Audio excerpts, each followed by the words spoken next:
Hey guys, Tom here from the Investing with Tom YouTube channel. Welcome back to the channel. If you enjoyed today's video, hit like, hit subscribe, and that way you can see future videos as well. So just before we get into today's video, I really just wanted to say thank you to all the new people that have recently joined the channel.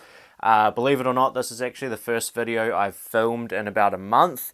I've just come back from holiday, and before I went on that, nice long break, I filmed my face off and filmed heaps of videos kind of right up front just before Christmas last year. So that's what you've been seeing sort of come out over the last few weeks. But now we're back into the swing of things in 2020. And the weird thing is that, even though this is probably the period of time where I've put in the least effort with YouTube over the last month, the channel has basically doubled in size in terms of subscriber numbers. So I don't know if you guys like me going away or what's going on there, but thank you to everyone who has joined.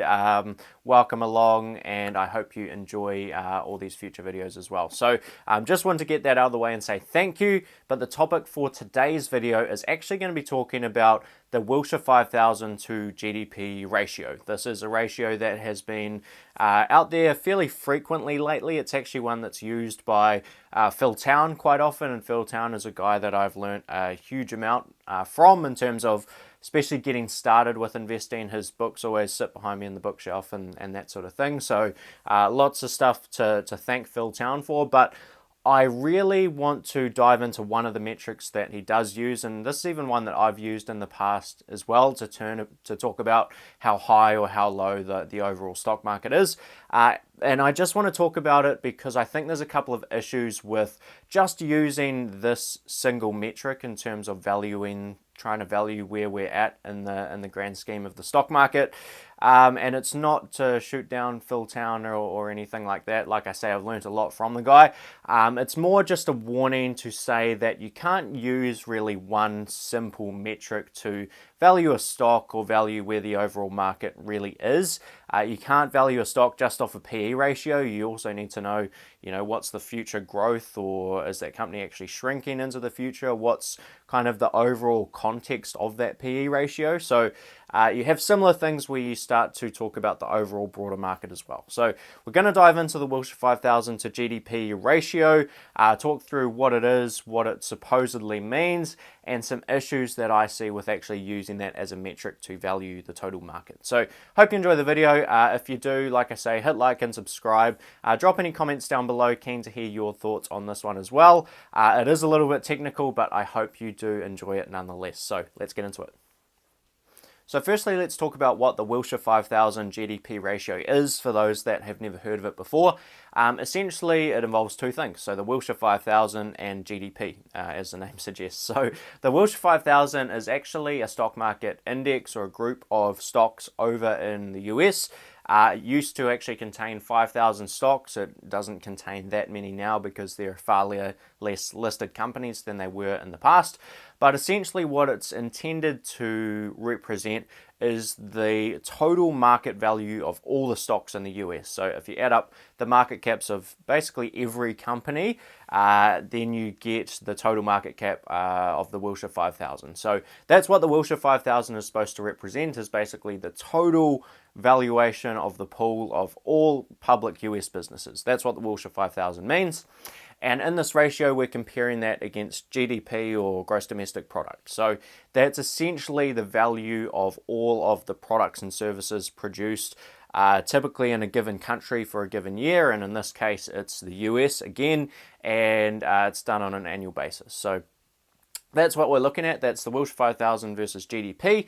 And essentially the way that this ratio is typically used is we're looking at how expensive are those stocks relative to the GDP that they're producing. So if we have quite a low Wilshire 5000 to GDP, it means we're producing a lot of product, a lot of GDP compared with the price we have to pay, and that's typically represented to be a cheap stock market.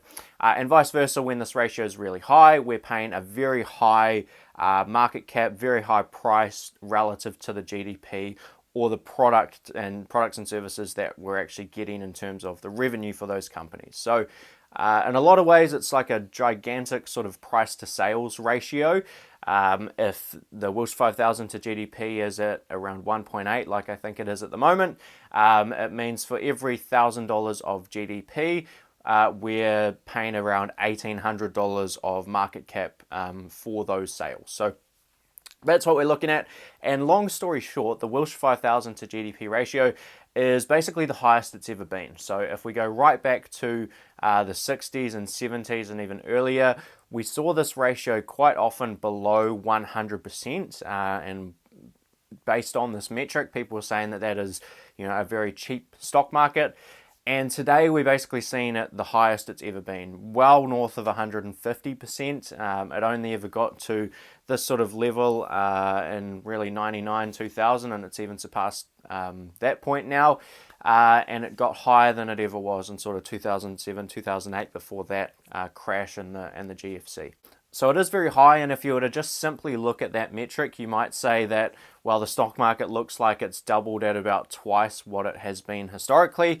And based off that metric, it is. But I think there's quite good reasons for that. And I'm certainly not going to be someone that thinks the stock market is cheap right now. I think there's some insane valuations going on out there. But I don't think it's as insane as the entire stock market is valued at double what it should be. I don't think we're at that kind of euphoria mania level. There's definitely a lot of sort of greed if we're looking at the fear to greed kind of spectrum in the stock market. There's a lot of greed at the moment and things are not cheap, but I don't think we're priced at twice what we should be with all companies. So I want to dive into a couple of reasons why I think you can't just simply look at the Wilshire GDP sort of ratio and a couple of issues I see with it, something you're going to want to take into account when looking at a single metric like this. So the first issue I've got with the Wilshire GDP ratio is the fact that corporate profits as a percentage of GDP have changed a lot throughout that time frame. So if you think about Wilshire GDP as basically a giant price to sales ratio, so it's looking at the total revenue basically for all of those companies versus the price we have to pay for those companies, we are paying more for that revenue. That's definitely true, and that's what this ratio is showing. So not too much more to say there, other than there may be a very good reason why we should pay more for that revenue. So the big reason here is that a lot more of that revenue is basically flowing through to the bottom line for those companies. So a lot more of that has been kept as profits. We've got much greater margins than we have had in the past. So I'm going to put up a screenshot here showing exactly that. And you'll see that the percentage of GDP going down and becoming corporate profits changes a lot over time, but generally it has gone up over more recent years. And over the past few years, it's basically been the highest it's ever been. So if you put that into, a practical example, and you have two companies both making, let's say, $1 million in revenue, and you have one company keeping only 5% of that, and you have another company keeping 10% of that, those two companies are going to have very different valuations. So one is making $50,000 a year in profit and one is making $100,000 a year in profit. You're going to be willing to pay a lot more for the one that makes $100,000 in profit, probably about double, because you're getting double the cash in your back pocket from that investment.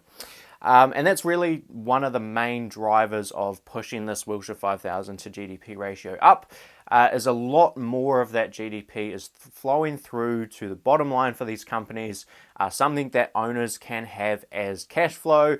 Companies can reinvest it into research and development, they can buy back stock, they can pay dividends, they can do all these things, they can buy themselves a new private jet, all that kind of stuff. Ideally, they're doing more shareholder-friendly things than that.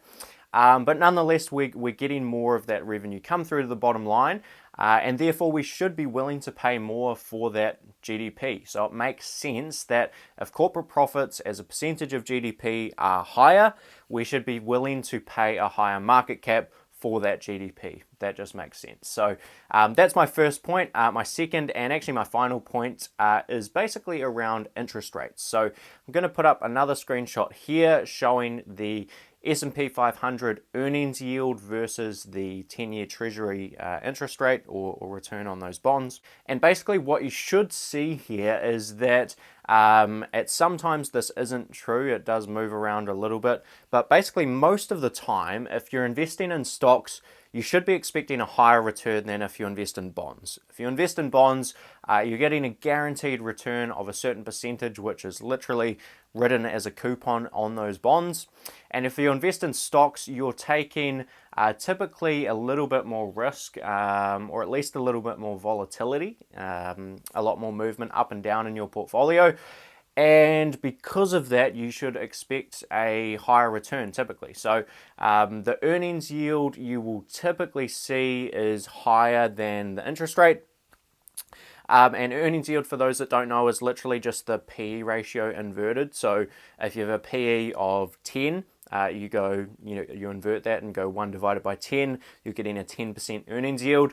If you've got a PE of 20, 1 divided by 20 is a 5% earnings yield. So basically, the lower the PE ratio goes, the higher the earnings yield goes, and the higher the PE ratio goes, the lower the earnings yield goes. So that's what's happening there. And basically, the earnings yield in a rationally priced market, let's call it, should be a few percentage points higher than what you're getting off a guaranteed return from a bond, and that's what you're seeing. So at the moment, we are basically in the lowest interest rate environment we've just about ever seen over in the States.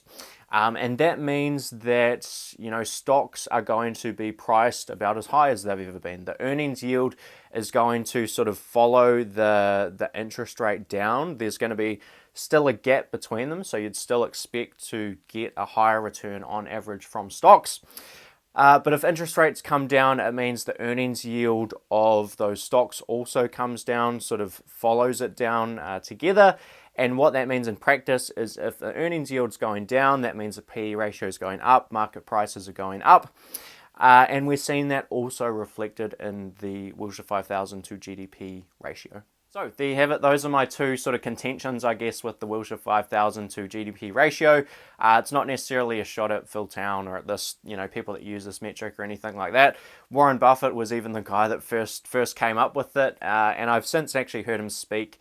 This is still several years ago, but I've heard him speak about how you really can't just use one metric, and that's really the point of this video, is you've got to put some of these things in context. If we have low interest rates, high corporate profits as a percentage of GDP, we should, if we're rational investors, be paying more for that GDP.